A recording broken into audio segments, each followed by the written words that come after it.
Oke, kembali lagi ke program Ngobrol Bareng Teman Haki.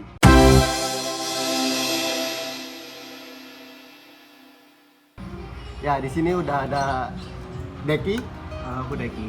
Jadi Deki ini dulunya OSIS, satu OSIS sama saya, adik kelas saya waktu di Semada. Jadi dia ini di seksi apa ya? Seksi pokoknya bahasa asing lah. Jadi ada ekstra bahasa Inggris gitu. Dan dia terpilih pertukaran pelajar ke Amerika. Jadi nanti biar Deki aja yang cerita. Jadi kamu ke Amerika selama 9 bulan itu acara apa? Bisa dijelaskan nggak? Jadi waktu itu ada programnya namanya KLIS atau Kennedy Laker Youth Exchange and Study. Jadi waktu itu aku kebetulan ada ikut ekstra bahasa Inggris di sekolahku yang udah Mas Diki bilang. Jadi di ekstra itu kita kan rame-rame kita apa ya, kan namanya sebuah ekstra ya, kita cari prestasi sebanyak-banyaknya kan. Terus kebetulan ini adalah ada peluang, terus ya udah aku iseng daftar. Ini waktu itu daftarnya masih ke Bina Antar Budaya, seleksinya seleksi AFS atau YES. Mungkin udah nggak asing, atau kalau misalnya asing bisa dilihat di Instagramnya @binaantarbudaya. Nah, long story short, aku iseng-iseng daftar, nggak iseng sih. Aku daftar terus seleksi, ikut berbagai rangkaian seleksi dari kelas 10 bulan Mei ya, kelas 10 bulan Mei semester 2 akhir-akhir pokoknya sampai kelas 11. Terus aku berangkatnya ke Amerika itu dengan program KLIS yang aku sebutkan tadi.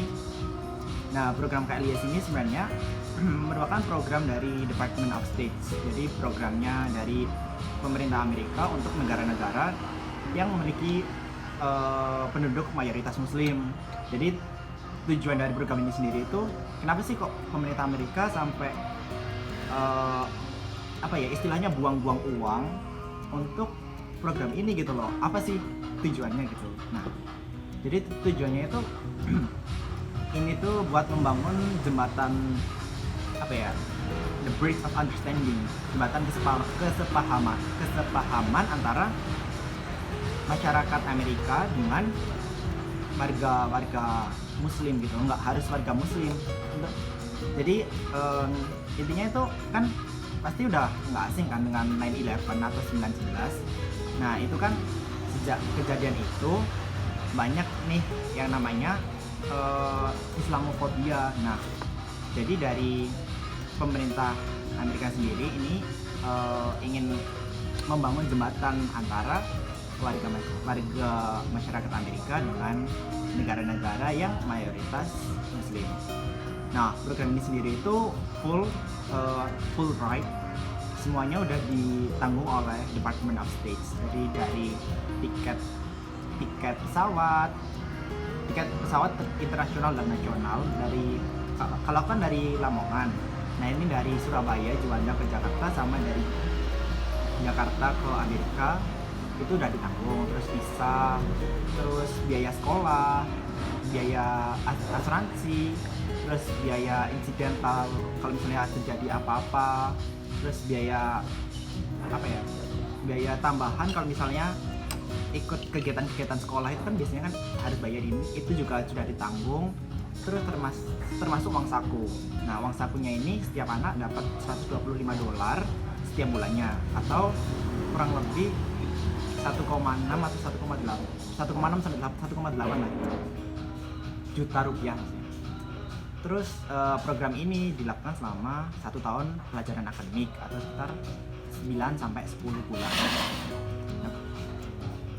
Kebetulan, nah aku waktu itu berangkatnya agak telat karena aku waktu itu belum dapat keluarga asuh.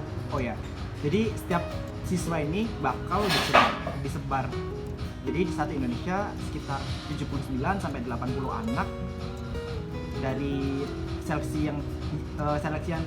rangkaian seleksi yang udah dilaksanakan tadi itu diambil 79 sampai 80 anak satu Indonesia, kemudian diberangkatkan ke Amerika dan itu disebar. Jadi nggak bakal Jadi nggak bakal satu sekolah ketemu dengan temannya si Indonesia, atau paling mentok-mentok itu satu kota dua orang dari Indonesia. Jadi benar-benar disebar.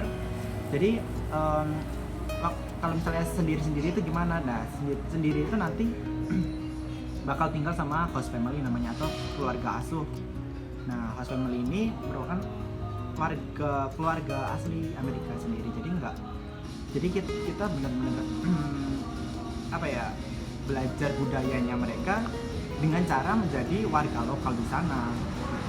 Jadi terus saya sendiri juga membawa budaya-budaya Indonesia dan untuk membangun kesepahaman itu tadi terhadap keluarga saya, dimulai dari keluarga saya, kemudian disebarkan ke mungkin lingkungan sekolah atau lingkungan tetangga gitu. Oke, selanjutnya untuk mengenai seleksinya sendiri, apakah setiap siswa itu boleh mengikuti atau hanya sekolah-sekolah tertentu? Terus kemudian itu dari negara mana aja, kalau bisa disebutkan beberapa negaranya itu yang ke Amerika? Untuk program KLIS itu seleksinya untuk negara-negara program KLIS itu biasanya yang mayoritas Muslim. Contohnya dari Indonesia, Malaysia, ada dari Thailand juga, dari Filipina, Ghana, banyak. Aku nggak hafal sih. Dari rata-rata dari benua Asia atau ada yang dari Eropa juga? Kalau dari Eropa sih nggak ada ya, kan Eropa kan bukan negara Muslim. Mayoritas Muslim gitu kan. Biasanya dari Asia, Afrika sama Afrika. Terus ada ini beberapa negara dari Amerika Selatan, kan seperti Suriname dan apa ya kemarin? Suriname aja deh kayaknya. Terus itu tadi apa seleksinya? Apakah semua bisa mengikuti atau gimana? Untuk seleksinya itu diutamakan untuk siswa kelas 10 SMA.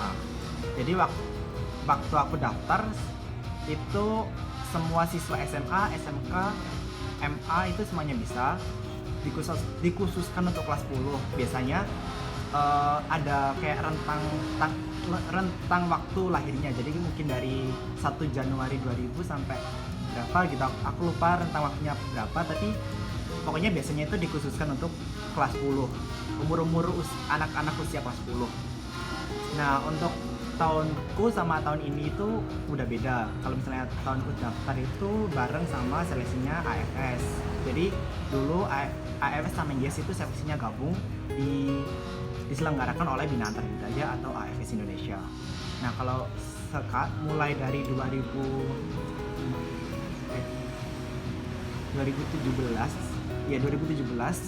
itu mulai dipisah antara seleksi AFS dan seleksi YES. Jadi seleksi AFS sendiri dan seleksi YES sendiri. Nah, ini untuk bedanya AFS sama YES apa sih? Secara umum bedanya AFS sama YES itu, kalau YES ini negara tujuannya hanya Amerika saja, dan dia itu biayanya ditanggung penuh, beasiswa penuh oleh pemerintah Amerika. Nah, kalau program AFS itu pilihan negaranya lebih banyak, ada sekitar 30 negara pilihan, dan dia sistemnya beasiswa parsial, jadi nggak full funded, nggak fully funded gitu. Nah, kalau misalnya dijelaskan seleksinya sih, mungkin aku bisa lebih sharing pengalaman aja sih, soalnya kan beda ganti-ganti. Seleksinya berbeda. Kalau waktu aku dulu itu ada seleksi tahap 1. Waktu itu ada seleksi tahap 1 itu tes tulis. Tes tulis itu ada ada essay, bahasa Inggris, sama pengetahuan umum. Jadi ada tiga tes. Dan ini tuh masih, kalau menurutku sih, bahasa Inggrisnya waktu ini tuh masih kayak bahasa Inggris yang basic gitu loh. Nggak sampai yang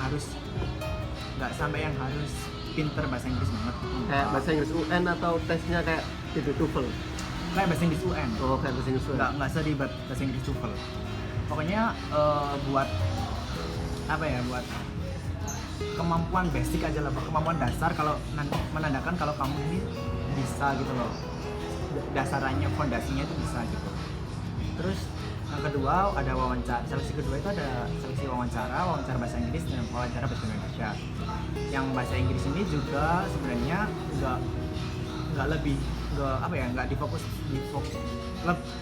maksudnya lebih difokuskan ke kemampuan bahasa Inggris kita dalam berbicara gitu. Dan yang wawancara bahasa Indonesia ini baru yang wawancara kepribadian. Jadi ditanyain lah tentang pribadinya itu gimana, terus kedepannya itu mau gimana. Pokoknya wawancara buat beasiswa pada umumnya lah. Terus yang ketiga itu seleksi buat dinamika kelompok. Jadi kita itu dilihat kalau misalnya kita bekerja dalam tim, kita berinteraksi dengan orang lain untuk mencapai satu tujuan itu gimana. Dilihat kita cara berinteraksi dengan orang lain itu gimana. Nah, dari tiga ini kalau misalnya tahap 1 lulus, baru lanjut tahap kedua. Kalau lulus dari tahap ketiga, kalau tahap ketiga lulus, kalau misalnya ini nanti bakal ngisi formulir lagi. Ini formulirnya untuk AFS Global, jadi formnya itu mulai pakai bahasa Inggris dan mulai lebih banyak yang diminta gitu. Terus nanti dipisah anak ini cocok jadi yes, apa anak ini cocok jadi AFS gitu. Nah kebetulan waktu itu dianggap cocok untuk program yes. Nah habis itu aku diundang untuk seleksi nasional di Jakarta. Nah itu selama 3 hari 2 malam itu sebenarnya pada dasarnya itu tiga tahap sebelumnya itu diulang lagi dalam 3 hari ini, tapi tentu saja lebih ketat dan lebih disaring lagi. Nah yang sebenarnya diambil dari seleksi ini itu bukan dilihat hanya kelebihan kalian, dilihat dari kelebihan dan kekurangan kita. Gini deh contohnya, misalnya kamu ada anak A deh, ada anak A dia pinter banget secara tulis, KKM nilai rata-ratanya 95 semuanya, tapi dia nggak punya attitude, dia orangnya sombong, dia orangnya nggak mau berinteraksi dengan orang lain, dia orangnya meremehkan orang lain, kan percuma dong. Atau dia ada lagi anak yang dia pinter banget public speaking, dia ketua OSIS, dia sering lomba pidato atau apa gitu. Nyindir aku ya?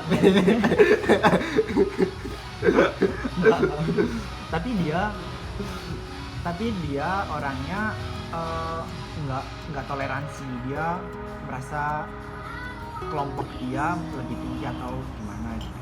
Pokoknya dilihat kekurangan dan kelebihannya kan. Kalau misalnya lolos diberangkatkan kan bakal jadi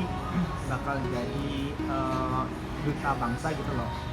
Soalnya kemungkinan besar kita kalau misalnya kebetulan mendapatkan kesempatan untuk berangkat itu bisa aja jadi orang pertama dan satu-satunya orang Indonesia yang lingkungan kita kenal gitu loh.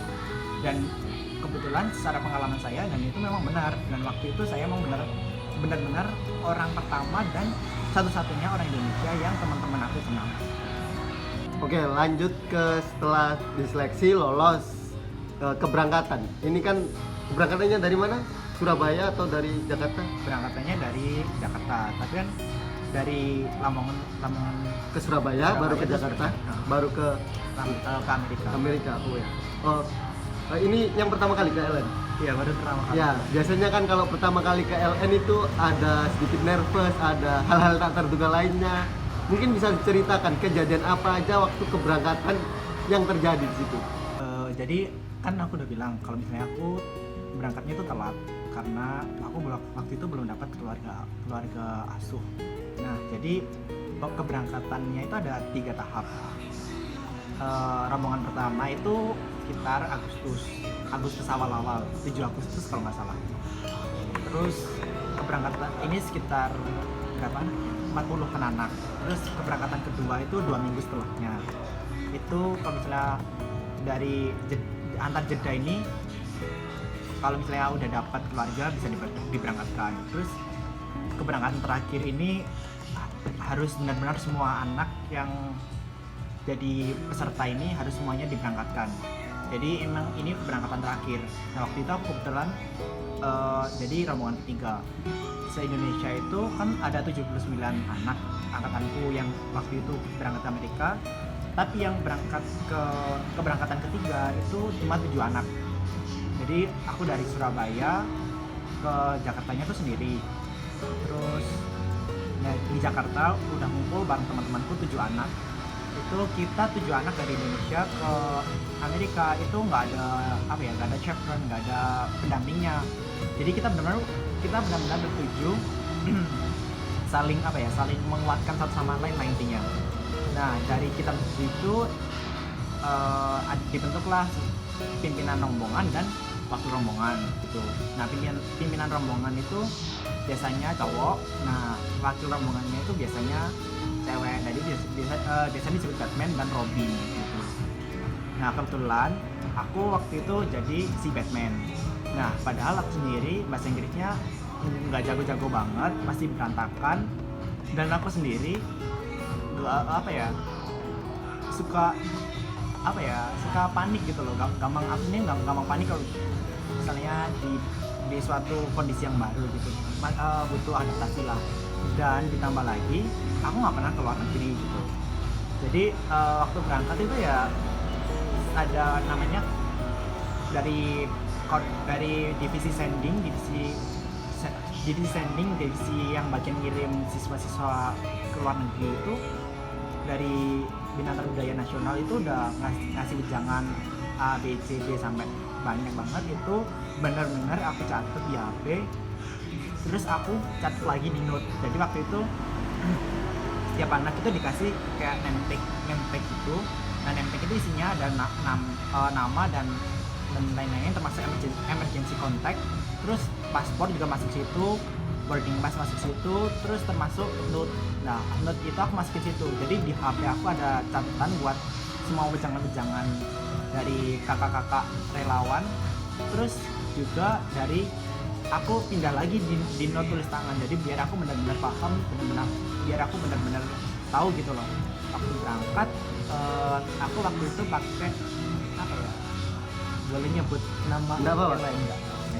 Jadi waktu itu aku pakai KLM Airlines dari Jakarta berangkat kita pertama kali transit di Malaysia di Kuala Lumpur. Dari Jakarta Kuala Lumpur sekitar 2 jaman, kita transit sekitar 1 jam. Itu bentar banget, jadi kayak kita keluar dari pesawat terus nggak lama masuk lagi udah. Terus dari Kuala Lumpur kita terbang ke Amsterdam, kurang lebih sekitar 13 jam di pesawat. Dan itu ya Allah, itu cuma duduk, tidur makan, tidur makan, tidur makan. Berarti nggak lewat itu Samudra Pasifik rutenya, lewat Eropa. Ada Eropa. Jadi benar-benar 13 jam itu lama banget, itu udah bosan banget. Tapi yang bikin aku seneng itu dari KLM itu servisnya itu bagus, pelayanannya juga bagus. Tapi kurangnya menurutku yang bikin nggak enak itu karena nggak ada internet on board. Kalau misalnya kalau misalnya mau wifi itu harus bayar, dan karena kita pelajar ya, kita nggak punya uang banyak untuk beli wifi. Ya udah kita ngobrol tidur makan. Dan yang paling berkesan itu udah mulai dari pesawat itu udah mulai dibiasain makan bukan makan nasi, udah mulai makan karbohidrat tapi bukan dari nasi, mulai dibanyakin proteinnya, mulai diseimbangin dengan sayur-sayuran gitu. Terus di Amsterdam, kita nyampe di Amsterdam itu transit selama 7 atau 8 jam ya. Jadi kita nganggur di bandara, kita nggak bisa keluar bandara karena kita nggak punya visa Belanda. Jadi kita cuma bisa lentang-lantung di bandara selama 8 jam. Dari pengalaman teman-temanku yang keberangkatan pertama sama keberangkatan kedua itu banyak yang uangnya habis, bener-bener nggak habis sih, kayak banyak yang hedon di bandara karena ya nganggur gitu. Terus kan jadi pengen belanja gitu loh, pengen lihat-lihat, soalnya benar-benar banyak banget hal-hal yang menarik untuk dibeli. Dan kan kapan lagi gitu kita bisa belanja di Eropa gitu kan, meskipun itu di bandara. Nah itu, tapi kita keberangkat ketiga aku aku sebagai Batman aku udah bilang kalau misalnya mau belanja mau nyebar silahkan, tapi 2 orang. Nah tapi kita semua itu setuju karena kita cuma bertujuh, ya udah kita benar-benar stay together gitu loh, bertujuh kita kemana-mana bareng, kita bahkan ke toilet pun kita kayak gantian gitu loh ke toilet, udah balik lagi ngumpul lagi bertujuh ini. Jadi dan kita dari bertujuh kayak saling tanya-tanya, nggak belanja, nggak pengen beli ini, nggak pengen beli itu, nggak deh. Bahkan kita nggak beli makan